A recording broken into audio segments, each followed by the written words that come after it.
슬로 갸드 뿡에 뿡또 겨야레 열린도 듀케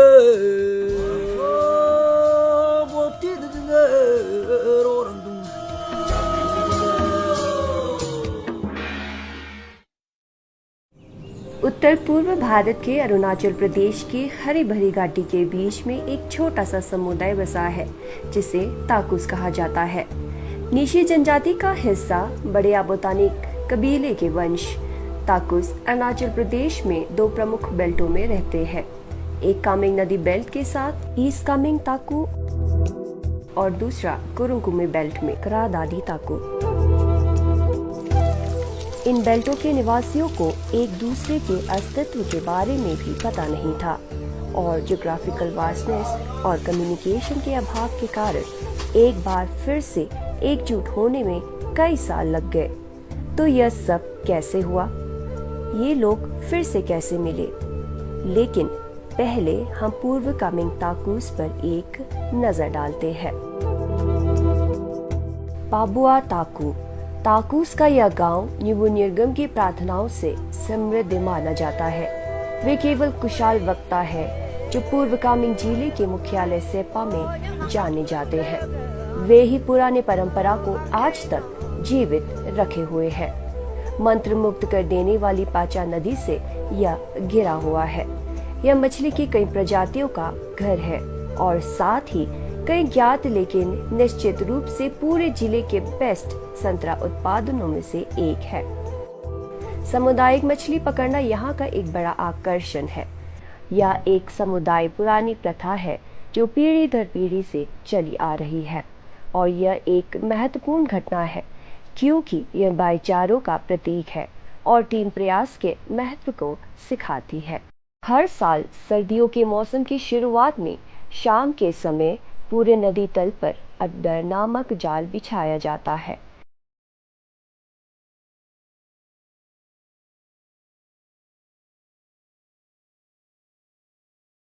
अगले दिन पूरे ग्रामीण पाचा नदी की धारा मोड़ने के लिए जुट जाते हैं। कुछ सदस्य देसी पौधे की जड़ इकट्ठा करते हैं जिसका उपयोग मछलियों के लिए जहर के रूप में किया जाता है। ताज़ी पकड़ी गई मछलियाँ वे मछली पकाने की प्रतियोगिता आयोजित करते हैं।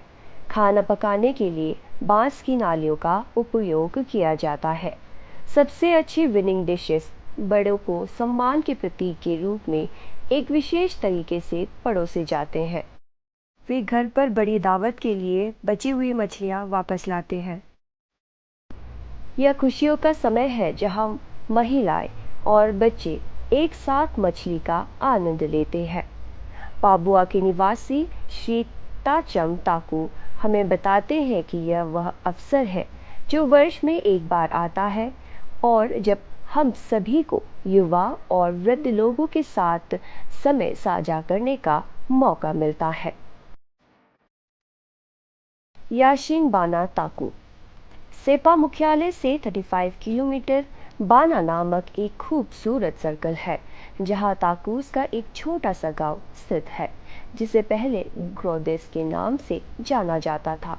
कहानियों के अनुसार ये पूर्व कामेंग ताकू कबीले के सबसे बड़े भाई के रूप में जाने जाते थे, लेकिन कुछ अप्रत्याशित घटनाओं के कारण वे कामेंग नदी और पाचुंग नदी के बीच संगम पर चले गए। बाद में घर वापसी के एक कार्यक्रम में ग्रोडेस को ताकू वेलफेयर सोसाइटी में एक साथ मिला दिया है। नेरवा बाचा ताकू एकमात्र ताकू गांव जो अभी भी बाकियों से अलग है और यह सबसे दूर का गांव है और सड़क के अंत से नेरवा गांव तक पहुंचने में आमतौर पर लगभग 3 घंटे लगते हैं।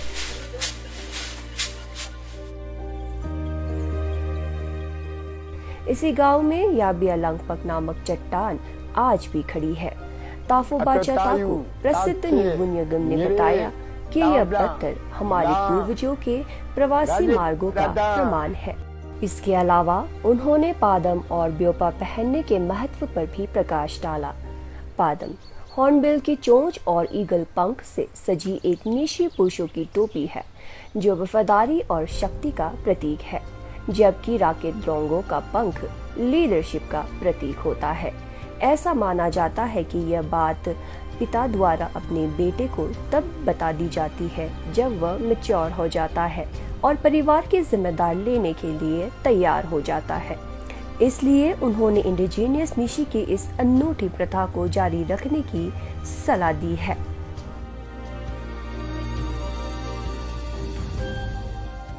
चाम्पिंग ताकू।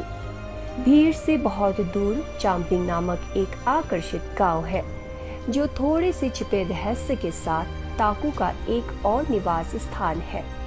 इस गांव का गुप्त खजाना ऑर्नामेंट बनाने का उपहार है जिसे हम कोजी बनाना कहते हैं।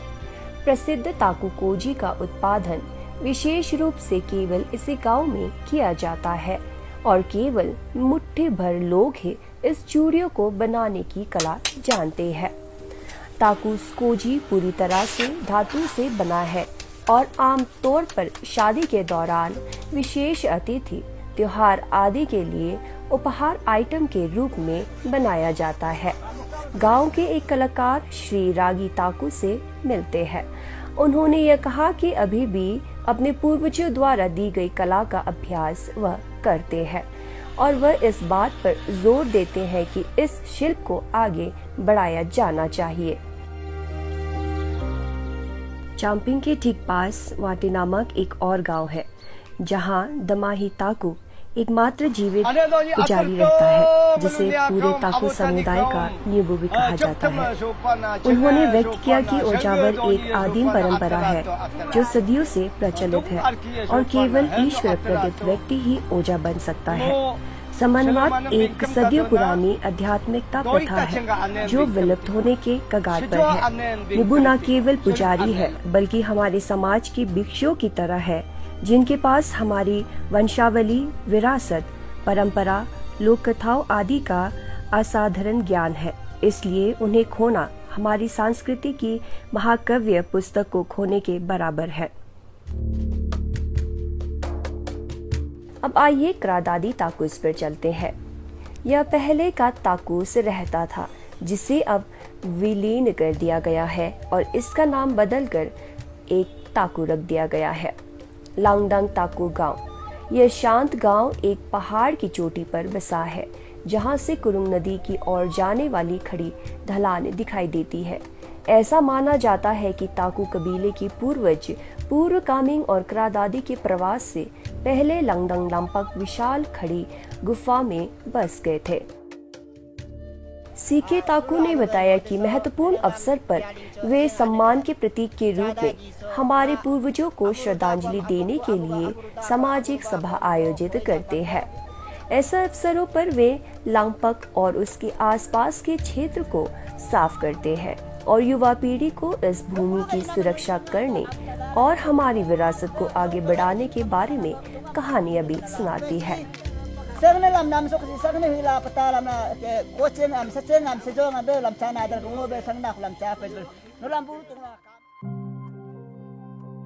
याकलोंग बांगची बांगत ताकू।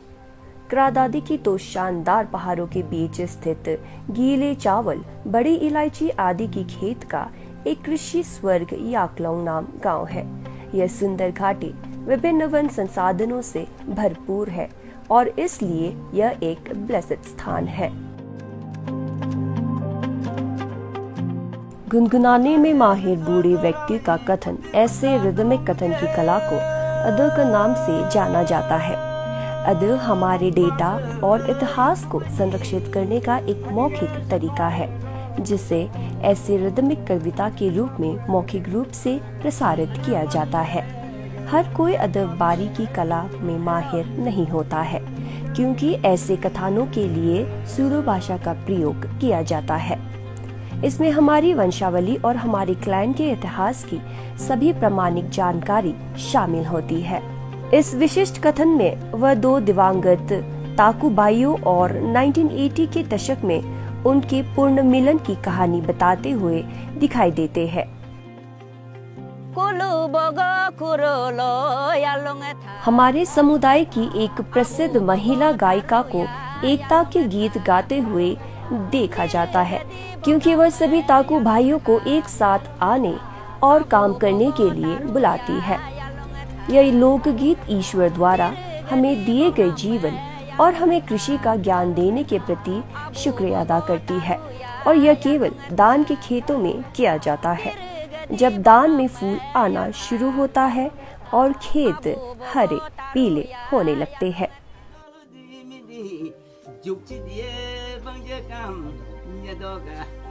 नीशी जनजाति की अज्ञात प्रथाओं में से एक को न्यामे कापनियम कहा जाता है। विवाह अवसर पर बेटी का विदाई समारोह कबीले के पुरुष या महिला सदस्य अपनी बेटी के जीवन में खुशी और समृद्ध रहने का आशीर्वाद देकर विदा करते हैं। इसके अलावा दूल्हा और दुल्हन को सुखी जीवन के बारे में बताता है। बेटी को ऑर्नामेंट्स, कॉस्ट्यूम्स और स्थानीय शराब उपहार में देने का यह अंतिम विदाई कार्यक्रम है। काकुकाओ ताकू। काकुकाओ में ताकू लोगों के लिए यह उत्सव का समय है, क्योंकि वे यूलो के लिए तैयार हो रहे हैं, जो कि नीशियों के पवित्र अनुष्ठान का उच्चतम रूप है। केवल वे ही हैं जो अपने जीवन काल में भविष्यशाली होते हैं, यूलो का प्रदर्शन करने में सक्षम होते हैं। कहा जाता है कि यूलो ही एकमात्र मार्ग है जिसके माध्यम से जीवित दुनिया आध्यात्मिक दुनिया के उच्चतर स्तर से जुड़ सकती है। इसे लगातार 4-5 दिनों तक किया जाता है। इसके अलावा केवल यूलो प्रदर्शन करने वाले की कबीले के सदस्य को ही बलिदान समारोह में शामिल होने की अनुमति है। हालांकि बाहरी लोग और अन्य रिश्तेदार दूर से समारोह देख सकते हैं। टाकू पोलिंग। एक बार जब यूलो की तारीखों की घोषणा हो जाती है तो कबीले की महिलाएं स्थानीय शराब की तैयारी के लिए बाजरा और दान के अनाज की सफाई में व्यस्त हो जाती है। 2 प्रकार की वाइन तैयार की जाती है, बाजरा वाइन और चावल वाइन। काकुकाओ में तैयार की गई बाजरा वाइन प्राचीन काल से ही पूरे पूर्व कामिंग में सर्वश्रेष्ठ के रूप में प्रसिद्ध है और इसे ताकुपोलिन के नाम से जाना जाता है।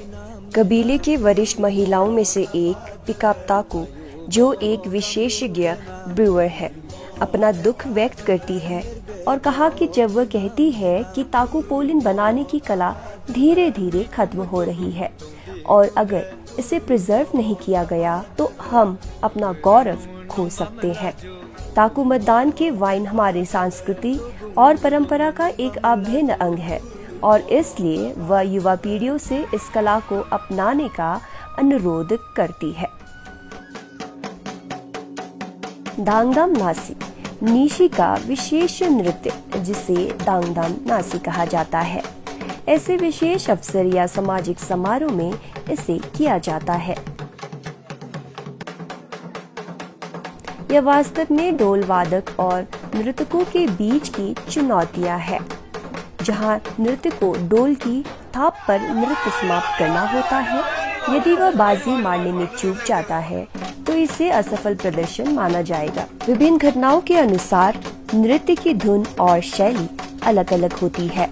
लोक कथाओं के अनुसार दंगम द्वारा उत्पादन ये ध्वनि हमारे आसपास की ऊर्जा को शुद्ध करती है और एक दूसरे के बीच सकारात्मकता को बढ़ावा देती है।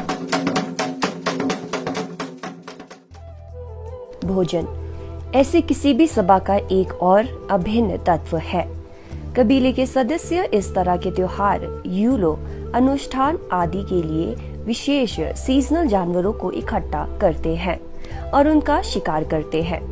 युवा ताकू प्राइमेट अपने सामने विदेशी गुलदस्ते को देखकर उत्साहित होते हैं, जिसमें मौसमी खजाने के व्यंजन, मांस जैसे चूहे, मेंढक, बांस और अन्य व्यंजन शामिल होते हैं।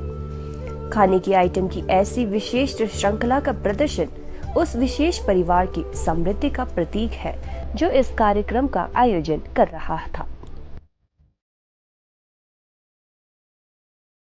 टाकू क्लैन से अकादमिक फील्ड में कदम रखने वाली पहली व्यक्ति डॉक्टर ताची ताकू ने इस सभी पूर्वकामिक ताकू को एक साथ लाने के अपने संघर्ष को याद किया।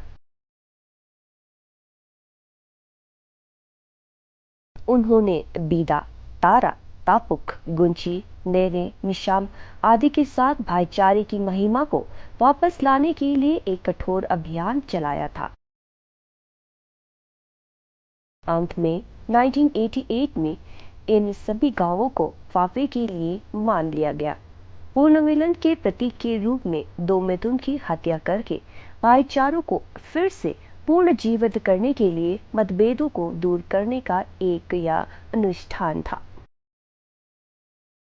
इस यूनियन के परिणाम स्वरूप श्री बीदा ताकू 1995 में हमारे ताकू क्लैन से सबसे पहले विधायक बने और 1988 में डॉक्टर तारा ताकू के अध्यक्षता के रूप में संस्थापन के साथ ताकू कल्याण सोसाइटी की संकल्प की।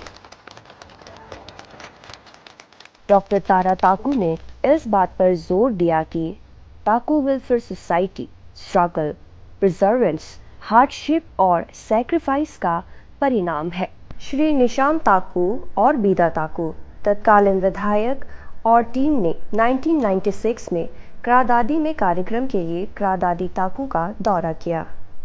उसके बाद क्रादादी ताकू ने 1999 में लेक मोतीला, मिशाल, पायेंग, कामे ताकू, मिस नातुंग ताकू और उनकी टीम के नेतृत्व में पूर्व कामेंग का दौरा किया। सोशल गैदरिंग का सर्वोच्च मंच है। यह ताकू की जीनियोलॉजी और ट्रेडिशनल प्रैक्टिसेस को साझा करने की एक संस्था है और समाज के घटना, विचार, मूल्य और नैतिक पर खुले तौर पर चर्चा की जाती है और समाज के व्यापक हित के लिए मतदारों पर जोर दिया जाता है। न्यायालय के सुचारू रूप से पूरा होने के बाद ताकूस की सभा के लिए तारीख तय करने के लिए मुर्गे को देखने की सदियां पुरानी प्रथा है। ऐसा माना जाता है कि चिकन लिवर भविष्य की कार्रवाई का संकेत देता है। सौभाग्य से चिकन लिवर ने अच्छा संकेत दिखाया है। अगले दिन दापों की तैयारी और उसके बाद दापों का निर्माण सभी भाइयों की उपस्थिति में एकता का प्रतीक है। वे एक होने और ताकू की विरासत को जारी रखने में खुश है। ऐसा माना जाता है कि पूरा ताकू अपनी जीवित आत्मा को पत्थर स्तंभ में सौंप देता है। अब खंभों के अंदर पूरे कबीले की आत्मा निवास करती है। बैठकों और बातचीत की यह श्रृंखला काकुकाओ में 11 से 14 नवंबर 2021 तक गोरकू आबो वेलफेयर सोसाइटी के ताकू वेलफेयर सोसाइटी में ऐतिहासिक संयुक्त समन्वय जनरल कॉन्फ्रेंस कम मर्जिंग में समाप्त हुई है। तब से ताकू में विभिन्न उच्च श्रेणी के स्टेज शो में अपनी सीमाओं से परे उत्कृष्ट प्रदर्शन कर रहा है, जिसमें तापुक ताको, विधायक, महिला और युवा शामिल है।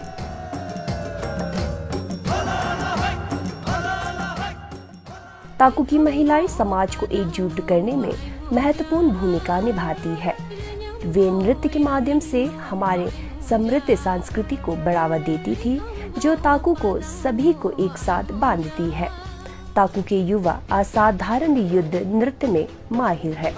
ताकू के युवा विभिन्न इवेंट्स में अपने खेल का प्रदर्शन करते हैं।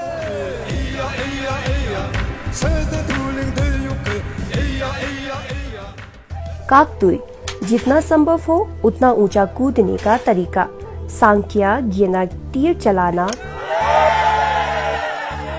और जंपर चिकना, स्पीयर थ्रो। अब सर्दियां शुरू हो गई है। कुछ सदस्य घर के निर्माण के लिए कच्चा माल इकट्ठा करने में व्यस्त है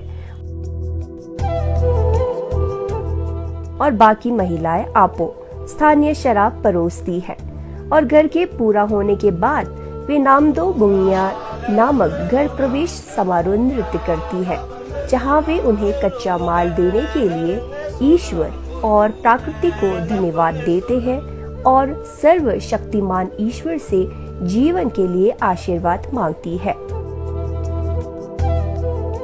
एकता के लिए ताकू के प्रति आभार व्यक्त करना और एकता की भावना जारी रखने की अपील डॉक्टर ताची तापुक ताकू, विधायक और उनकी टीम, योजना अध्यक्ष श्री तासंग ताकू और श्री रॉकी ताकू संस्थान की अपील।